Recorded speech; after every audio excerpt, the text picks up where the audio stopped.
अब कैसे मफाहमत होगी?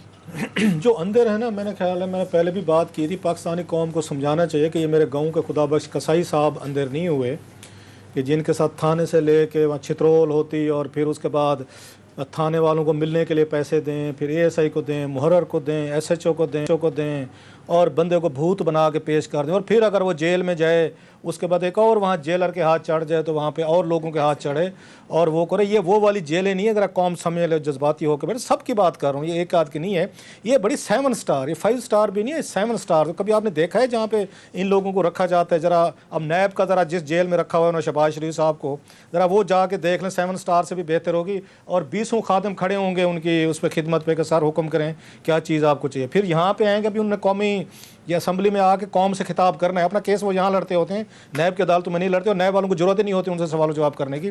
और फिर उनको ले जाया जाएगा मिनिस्टर एनक्लेव में, ज़रा उनकी कोठी देखिएगा जाके जिसमें वो रहते हैं, और फिर मीडिया पीछे होगा, फिर उनके हट्टो बच्चों। सो ये हाई प्रोफाइल जेल है जिसका आपने कहा जेल में फिर रात को खुफिया मुलाकातें भी होंगी और जिनको आजकल बैशिंग हो रही है जिनको, उनके बंदे भी आ रहे होते हैं कि मियाँ साहब दस की करिए। वही है ना, उनकी याद आ जाएगा अनवर मसूद साहब की नज़र हुन की करिए कि पांडे शांडे मैंने दो बैठे हैं तो पता नहीं क्या कुछ कर बैठे हैं, हुन की करिए। तो फिर उसके बाद ये दोबारा पुराने पार्टनर्स एस्टेब्लिशमेंट भी है और ये भी है। बाज़ दफ़ा हमें फील होता है कि शायद एस्टेब्लिशमेंट के साथ ठीक ही हो रहा है कि आपने ही नहीं लोगों को लाया था। नवाज शरीफ को, ये जो नवाज शरीफ प्रोडक्ट बनी है किसने बनाई है? यही बनाने वाले हैं। ये ज़रा आप जहन में रखें, इनको किन किन लोगों ने सामने लाए थे ये मुल्क चलाएंगे ज़रा। ये जनाब उस वक्त जनरल हमीद गुल साहब थे, उस वक्त जनरल ज़ियाउल हक साहब थे, जनरल अख्तर अब्दुर्रहमान साहब थे, इनको वज़ीर आज़म बनाने वाले असलम बेग साहब थे। जनाब मैं नाम आपको देता जा रहा हूँ, 2-4 और भी नाम है जो मैं उसमें लिए जा सकते हैं कि जो उस वक्त जिन्होंने रोल अदा किया था। मेजर आमिर साहब थे इंटेलिजेंस, उसमें ISI में थे, ब्रिगेडियर इम्तियाज़ साहब थे।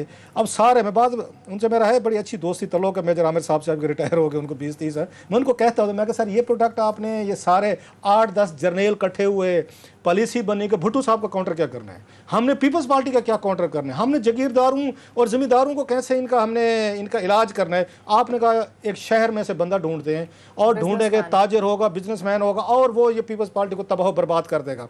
पता नहीं मैं कि वो तबाह बर्बाद हुए या नहीं हुए पीपल्स पार्टी, इसने उनको बर्बाद कर दिया जो इनको लेके आए थे, रोजाना उनके बैठ के कच्चा छट्टा सुना रहे होते हैं। गवर्नमेंट का शाहकार के तौर पे लाए गए थे, पेश किया गया था। इनसे मैं पूछना चाहता हूँ, ये जो 8-10 हमारे जर्नल बैठे थे उस वक्त के 80s के और प्रोडक्ट उन्होंने पेश की थी, तो प्रोडक्ट तो फिर है फ्रैंकेनस्टाइन वो जो उसका है एक है, फिर भुगते हैं। उसके बाद उन्होंने फिर आपने उनके साथ डीलें की, उन्हीं को बनाया, उनको परवान चढ़ाया, उन्हीं को सामने लेके आए, कौम को बताया कि इनसे बेहतर लीडर ही कोई नहीं, इनके पीछे लगो। और उन्होंने पीपल्स पार्टी का उन्होंने मुकाबला भी किया, जाग पंजाबी जाग तेरी पग नू लग गया दाग। ये नारे सारे हमने सुने हुए हैं कि ये कोई मतलब हमारी उसके एजेस के उसके 90s के नारे हैं। खैर अब ये है कि मेरी कुछ 1-2 जो सियाने लोग हैं ज़रा पॉलिटिक्स समझते हैं। अब मियाँ साहब के पास जो है जो इन्होंने बातें की हैं आज डट गए हैं, माशाल्लाह डट गए हैं। ये मुक्के उनको हमेशा लड़ाई के बाद याद आते हैं, ये ध्यान में रखें।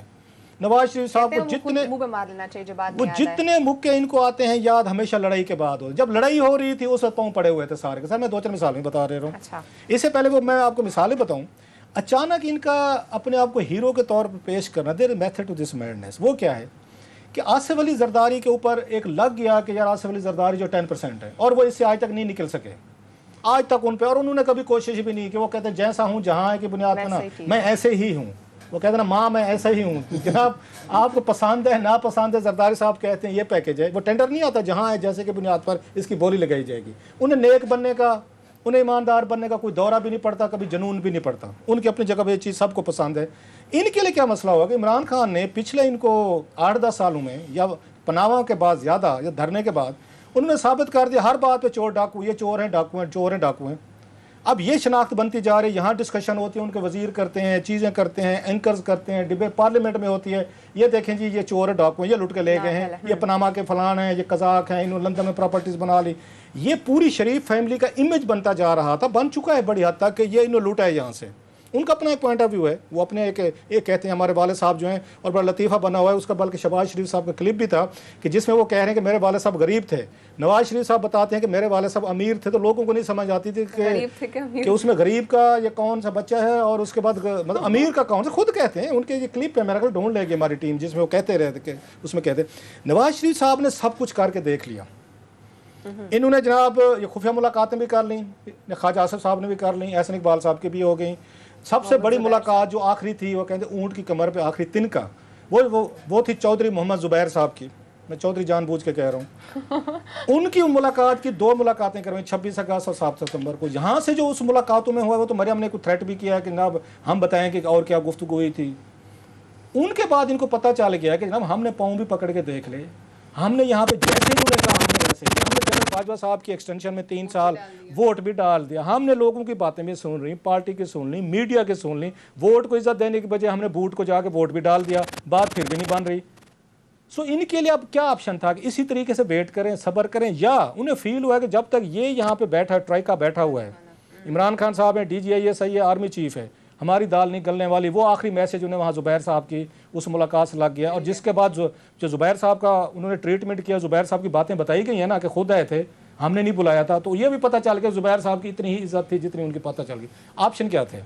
आसिफ अली जरदारी की तरह वो जहाँ है वो जैसे की बुनियाद पर चुप करके घर बैठे रहें, इंतज़ार करें, फिर कुछ जनरल कियानी साहब आएंगे और फिर हम कोई बुरके पहन के कोई GHQ में जाएंगे और हमारी खुफिया मुलाकातें होंगी, और फिर चौधरी वहाँ निसार अली खान साहब, शहबाज साहब ये जाएंगे और मुलाकातें करेंगे। इंतज़ार करें मतलब 3-4 साल। या हमारे ऊपर जो इमेज बनता जा रहा है कि हमने लूटा है और हम पैसा बहर लेके पूरा खानदान आ गया ना, अब तो कोई नहीं बच गया, तो हम इसको आके एक उस हीरो का रूप ले लें।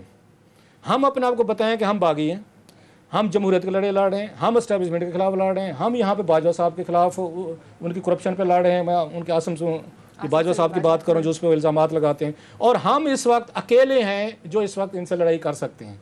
सो ये बेसिक जो इनकी अटैम्प्ट है, ये अपने आप को, उसे मेरा ख्याल है they want to get rid of it. जो जरदारी साहब पे लगा 10% पे, इन पे लगा। अब अदरवाइज ये नवाज शरीफ साहब थे। अभी मेरा ख्याल कल हम आपको वो क्लिप दिखाएंगे, आज हमको ढूंढते नहीं धोते, जब डान लीक सही। इसलिए हम इन पे क्यों नहीं ट्रस्ट करते, मतलब एटलीस्ट मैं इन पे ट्रस्ट नहीं करने को तैयार, ये जो कुछ कह रहे हैं। इनको आज मौका मिले ना, ये फिर डील करेंगे ये, और अपने लिए ही करेंगे, अपने साथियों को जेल में पड़वाएंगे। इनके अपनी पार्टी के लोग कहते हैं, खुद करेंगे। आज इनको थोड़ी सी डील दे देते ना मरियम नवाज वाली के, जाने दें, ये बातें नहीं होनी थी। ये सारी लड़ाई मरियम नवाज के लंदन ना जाने की वजह से हुई है। अब ये क्या कहते हैं, ये अगर अच्छे होते, 3 मैं इनकी आपको चीज़ें बता रहा हूँ। इनके पास 4 मौके थे, जब ये पावर में होते हैं ये नहीं करते। ये इनके पास मौका था जब यहाँ पे ये बकौल इनके पास वो आए थे यहाँ पे, उसके बाद उनका जनरल मेरे जहीर इस्लाम का कह रहे थे कि कहा था, आप आर्मी चीफ थे, स्टैंड ले लेते, उनको डिसमिस करते कि how did you dare to come to prime minister of Pakistan, और मुझे ये कह रहे हैं कि मैं इस्तीफा दूँ। इसके बाद दूसरा, इन्होंने जनरल रहील को कहा था, अगर आपको याद हो कि जनाब के आप इमरान खान साहब से हमारी बातचीत करें, जो रात को उनको GHQ बुलाया गया था। बाद में इन्होंने कहा हमने नहीं कहा, तो रहील ने फिर वहाँ से कहा था नहीं जी आपने हमें कहा था। 2 हो गया। तीसरी जो बड़ी अगली 2 बातें बड़ी अहम है, जो खड़े होने का टाइम था, जिस सजदे में गिर गए थे, वो था जब डान लीक सही थी।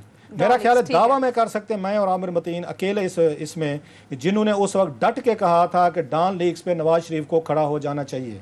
एक कोई आपको ये चले ले ले, मैं उसके बाद आखिरी 1-2 बातें रहती हैं, जस्ट टू एस्टेब्लिश कि दे आर फेकिंग इट। नई डील की कोशिश हो रही है, डील नहीं मिलेगी,